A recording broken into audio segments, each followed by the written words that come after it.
اور ہماری آئینی جمہوریت کی روح پر کاری ضرب لگائی گئی ہے۔ اس کے نتیجے میں انصاف عام آدمی سے دور، کمزور اور طاقتور کے سامنے بے بس ہو گیا ہے۔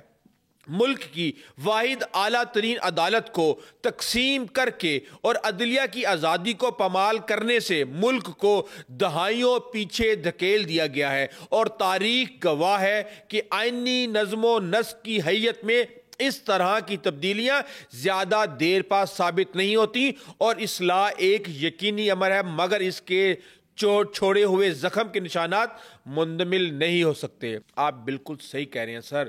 لیکن مسئلہ یہ ہے کہ ہمیں تو 18ویں ترمیم سے لے کے 27ویں ترمیم تک ہم یہ کہانیاں سنتے آ رہے ہیں۔ مجھ سے ایک ہفتے پہلے کسی نے پوچھا کہ بھائی یہ 27ویں ترمیم میں کیا ہوگا۔ اس وقت پیپلز پارٹی کے معاملات جو ہیں وہ طے نہیں ہوئے تھے، تو میں نے ان کو کہہ دیا تھا کہ بھائی میں یہ دیکھ رہا ہوں ہمیشہ سے ہی NFC ایوارڈ جو کہ دکھتی رگ ہے پیپلز پارٹی کی، وہ کسی نہ کسی آئینی ترمیم کے اندر ہمیشہ موجود ہوتی ہے، اور وہ کچھ اسی طرح ہے کہ آپ نے کسی بھی عام طور پہ احتجاج کرنے والوں کو جب آپ احتجاج رکوانا ہوتا ہے تو ان کے اوپر 100-200 FIR کر دی جاتی ہیں، اور جب وہ FIR ختم کی جاتی ہیں تو اس کے بعد وہ دھرنا ختم کرنے پہ رضامند ہو جاتے ہیں۔ تو یہاں پہ یہی ہے کہ جیسے ہی آپ NFC کو سائڈ پہ کریں گے، پیپلز پارٹی تمام تر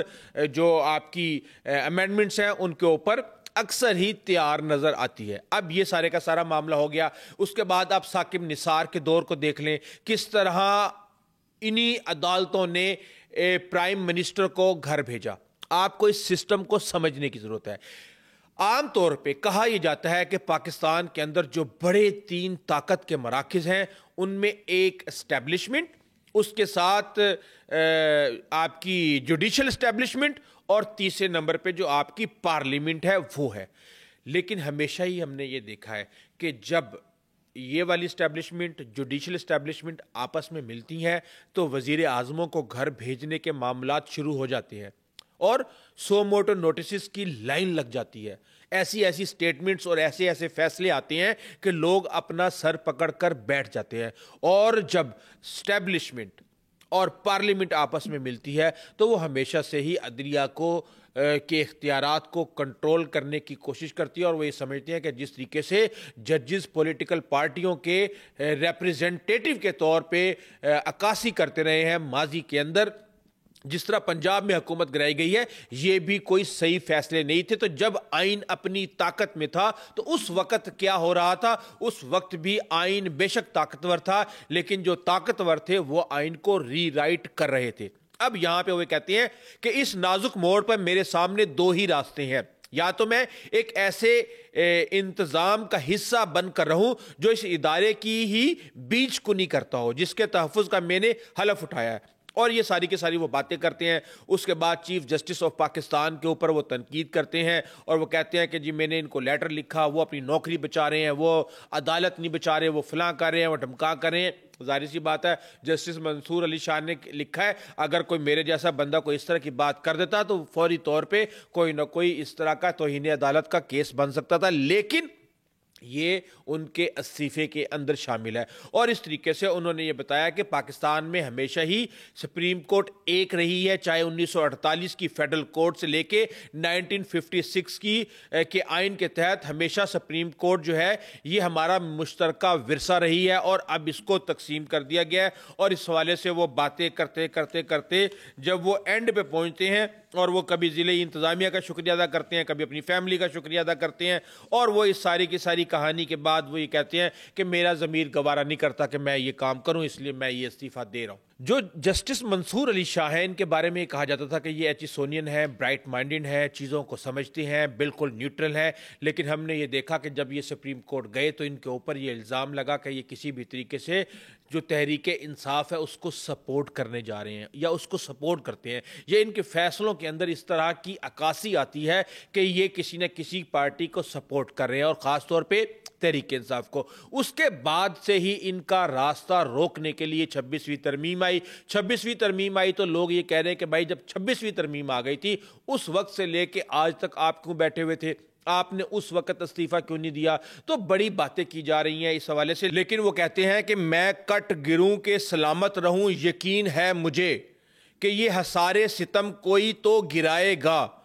تمام عمر کی ایزا نصیبیوں کی قسم، میرے قلم کا سفر رائے گا نہیں جائے گا۔ یہ وہ فکرہ ہے جس کے اوپر بہت سے لوگ امید باندھ کے بیٹھے ہیں، اور لوگ یہ سوچ رہے ہیں کہ جناب اب تو استعفوں کی لائن لگ جائے گی، لیکن ایک استعفیٰ ان کے بعد پھر آ گیا۔ ہم آگے جا کے اس کے اوپر بات کرتے ہیں کہ کیا ہونے جا رہا ہے، لیکن اس میں چیمبر جو ہیں دونوں ججز کے خالی ہو چکے ہیں۔ جسٹس اطہر معین اللہ نے کہا کہ 27ویں آئینی ترمیم نے اس آئین کو ختم کر دیا جس کا حلف اٹھایا تھا، آئین اب محض ایک سایہ رہ گیا ہے اور خاموشی حلف سے غداری ہے۔ میں جتنی بھی خود کو تسلی دینے کی کوشش کروں، اس حقیقت سے انکار کرنا ممکن نہیں کہ جو بنیاد رکھی جا رہی ہے وہ آئین کی قبر پر رکھی جا رہی ہے۔ بڑے سخت الفاظ کہے ہیں انہوں نے، اور انہوں نے بھی اس کے بعد استعفیٰ دے دیا، لیکن اب لوگ یہ کہہ رہے ہیں کہ بھائی ارتقاء کا عمل شروع ہو چکا ہے اور کسی بھی طرح سے صدر اس کو قبول نہیں کریں گے اور یہ دوبارہ سے کام کریں گے۔ تو میں ان سب حضرات کے لیے جو یہ سمجھتے ہیں کہ صدر ان کا استعفیٰ منظور نہیں کریں گے، ان کے لیے آئین کے آرٹیکل 206 جس میں ججز کے استعفے کے بارے میں رہنمائی فراہم کی گئی ہے، اس میں یہ کہا گیا ہے کہ اگر سپریم کورٹ یا ہائی کورٹ کا کوئی جج استعفیٰ دینا چاہے تو وہ اپنا استعفیٰ صدر پاکستان کے نام لکھ کر بھیج سکتا ہے،